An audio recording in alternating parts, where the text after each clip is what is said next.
Jadi Bu Ita ini kan menanyakan bagaimana cara kita menagih piutang di outlet yang sudah bangkrut ya, tapi barangnya sudah terjual.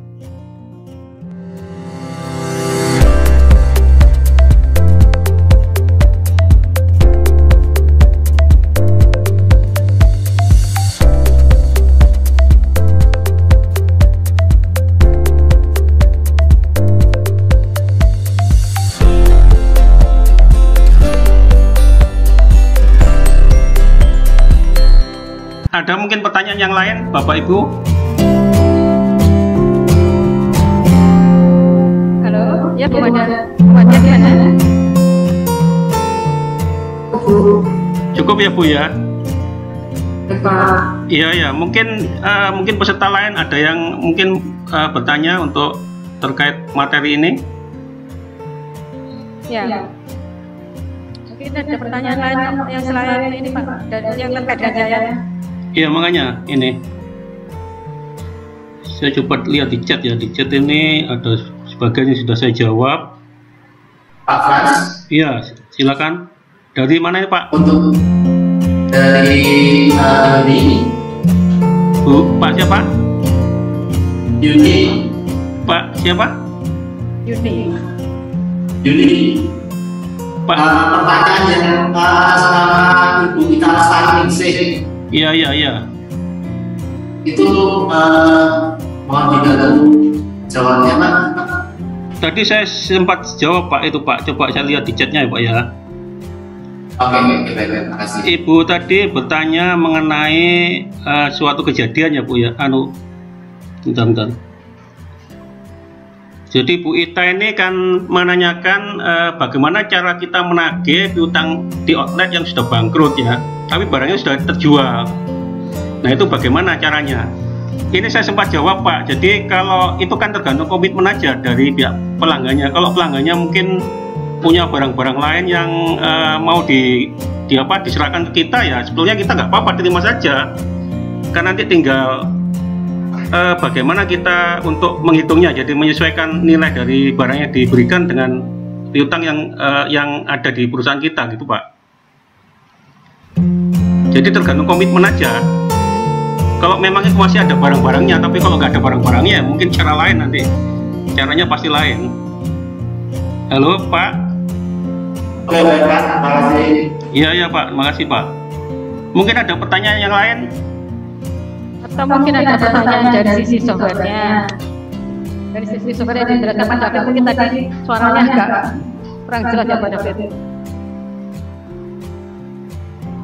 Ini tadi ada juga pertanyaan dari Pak Suryanto ya. Pak Suryanto ini bertanya bagaimana dengan pelanggan yang sudah pesan barang tetapi ternyata barang tidak diambil dan tidak dibayar, terutama apabila sifatnya barang yang dipesan juga custom dan bukanlah barang umum.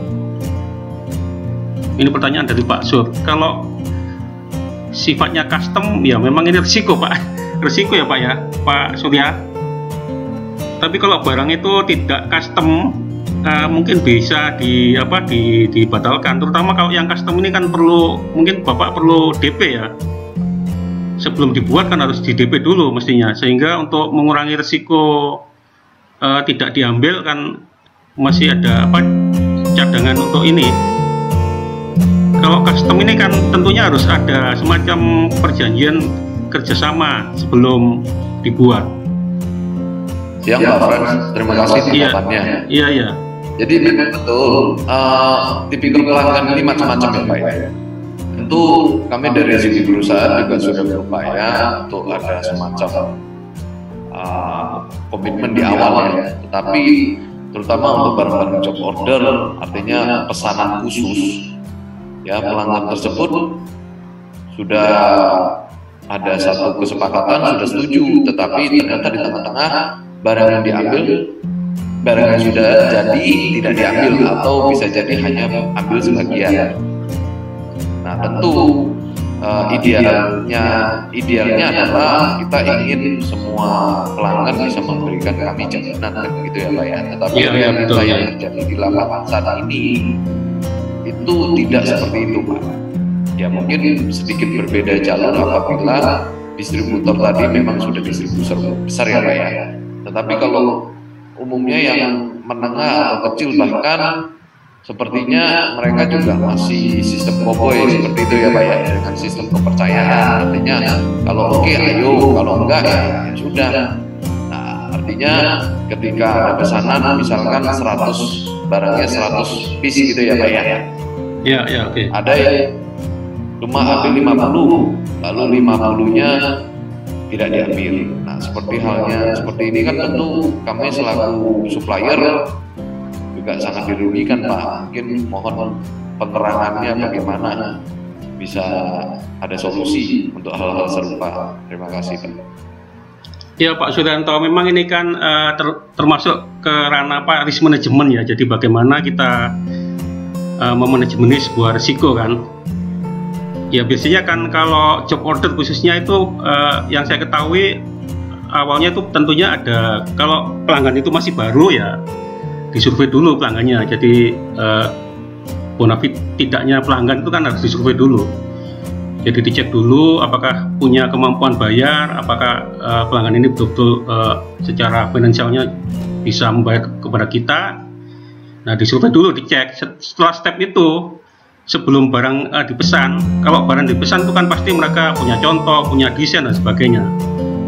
Nah setelah semuanya sudah oke, tentunya ada MOU. Kalau untuk yang job order, MOU ya tentunya sama seperti kalau yang tidak job order ya, pakai invoice atau surat jalan. Tapi di sini mungkin lebih ke perjanjian kerjasama pembuatan produknya. Nah mungkin diawali dengan dikasih DP lah. Ketentuannya di perusahaan seperti apa? Apakah DP-nya 75%? Nah seperti itu untuk mengantisipasi risiko. Atau mungkin untuk pelanggan baru diminta tunai. Jadi di awal tunai langsung karena pelanggan baru. Kecuali pelanggan yang sudah repeat 1, 2, 3 kali lah, repeat tuh mungkin bisa agak longgar. Tapi kalau pelanggan baru ya mungkin diminta tunai seperti itu. Jadi tergantung dari kita untuk memanajemeni resikonya seperti itu. Itu Pak Surya mungkin yang bisa saya berikan seperti yang saya ketahui. Ini sama seperti mengelola piutang penjualan juga, cuma ini bentuknya kan lebih ke job order ya. Jadi job order, jadi selesai barang selesai dibuat, kemudian mereka lunasi semuanya. Nah, itu Pak mungkin Pak yang bisa saya berikan. Terima kasih penjelasannya Pak Fran. Iya, saya Pak. juga berharap langkah baiknya kalau memang semua pedagang, artinya kan mereka juga menyadari bahwa setiap pedagang memiliki resikonya masing-masing gitu ya Pak ya. Iya, iya betul Pak. Kalau melalui sistem distribusi kan kita melihat ada seperti contohnya toleransi dan lain-lainnya, tetapi ternyata realita lapangan ini mungkin belum ada satu ketentuan dari pihak pemerintah ya, artinya supaya satu transaksi bisa berjalan dengan fair antara buyer dan seller seperti itu ya Pak ya. Iya, iya. Jadi menjadikan hal tadi itu risiko yang cukup tinggi bagi kami selaku supplier. Ya mungkin semoga ke depan masih punya ada ketentuan ataupun cara-cara yang lebih baik lagi, selain tentunya kami dari pihak perusahaan juga sudah berupaya dengan maksimal untuk memanage hal tersebut Pak. Manajemen risikonya tadi yang disampaikan oleh Pak Frans. Iya Pak, iya Pak. Terima kasih Bapak. Iya, iya. Ada pertanyaan lain Bapak Ibu terkait piutang penjualan yang terutama yang di perdagangan itu mungkin dari distributor. Kalau yang dari Palangkaraya dan Pangkalan Bun ini apa distributor ya Bapak Ibu? Pak siapa Pak Edi, Pak Bu siapa? Bu Eli ya? Bu Eli dari mana Bu Eli? Oh distributor juga ya. Distributor apa Pak? Consumer good atau apa Pak? Bahan bangunan atau consumer good? Oh consumer good. Nah ini consumer good kan pelanggannya cukup banyak Pak, cukup ribet untuk mengatasi mereka Pak. Memang perlu pengelolaan piutang yang cukup baik mestinya. Mungkin ada pertanyaan Pak yang terkait dengan presentasi saya atau mungkin dari Pak David atau Bu Eni. Ada sedikit pertanyaan Pak. Ya baik Pak. Bagaimana cara mengubah jatuh tempo bagi pasar yang ini jatuh tempo kredit ya Pak ya? Ya. Kalau consumer good itu kan standarnya antara 14 hari sampai 1 bulan Pak. 14 hari sampai 1 bulan. Iya, idealnya 14 hari sampai 1 bulan. Nah, itu nanti bagaimana supaya bisa mengelola dengan bagus, itu nanti connect-nya, nyambungnya kepada frekuensi kunjungan, Pak. Kalau Bapak memberikan kredit 14 hari, otomatis frekuensi kunjungannya harus 2 minggu sekali kan, Pak. Nah, seperti itu, sehingga pas sales datang langsung bisa nagih. Tapi kalau Bapak memberikan kreditnya 1 bulan, ya nanti frekuensinya sebulan sekali baru datang, kayak gitu, Pak. Dasarnya dari kunjungannya, Pak. Nariknya dari standar pemberian piutangnya, Pak. Kalau Bapak dari prinsipal, ya misalnya diberikan 30 hari, nah Bapak bisa kasih kredit kepada customernya kan antara 14 sampai 21 hari, Pak. Kan tidak harus 30 hari. Kalau 30 hari kan ngepres nanti. Jadi tergantung dari prinsipalnya nanti, Pak. Tergantung dari prinsipal untuk memberikan standarnya juga, standar untuk memberikan kreditnya.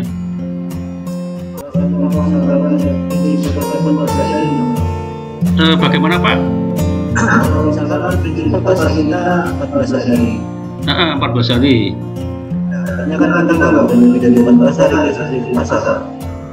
Kalau kita diberikan dari prinsipalnya 14 hari, ya Bapak bisa berikan seminggu kepada customernya, karena yang seminggu itu kan untuk cadangan waktu untuk menagihnya, Pak. Iya, iya. Ada lagi mungkin Bapak Ibu untuk pertanyaan-pertanyaan berikut. Bu Madia ini dari Semarang ya, Bu ya? Dari Magelang, Pak. Oh, dari Magelang. Ya, ya, dari Magelang. Yang dari Semarang siapa ya? Ada yang dari Semarang. Oh ya, yang dari Semarang ada yang dari Semarang ya? Kemarin dari Semarang, dari Magelang, terus dari Kalimantan Tengah. Sekalian Pak. Ya, ya, bagaimana Bu? Kalau kita lihat untuk menganalisa kita punya status piutang itu lebih baik di misalnya ada 12 bulan misalnya kita punya motor piutang 30 juta misalnya. Iya, iya. Awal bulan itu 50 juta. Kita sebenarnya melihat status piutang dari awal atau di akhir dari itu apa?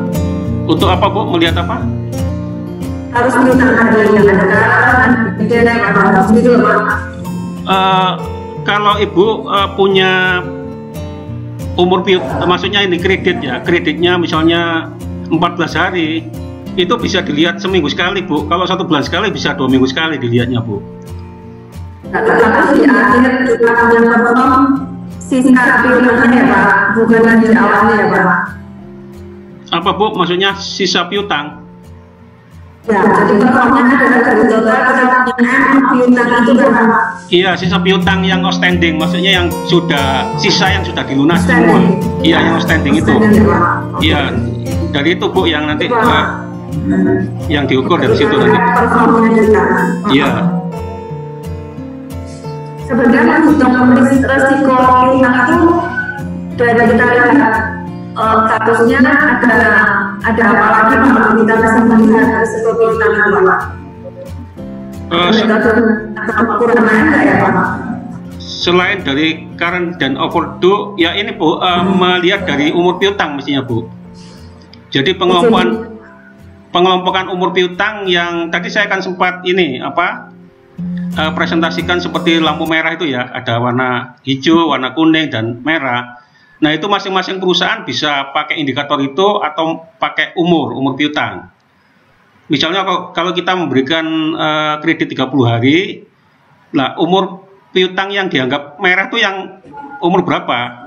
Ada yang di atas 60 atau 75 hari itu sudah dianggap merah, kayak gitu Bu. Itu mungkin lebih ketat ya, supaya tidak sampai piutangnya itu sampai berlarut-larut tidak dibayar seperti itu. Halo Bu. Terima kasih Pak. Ya, ya Bu. Halo, ada yang lain mungkin?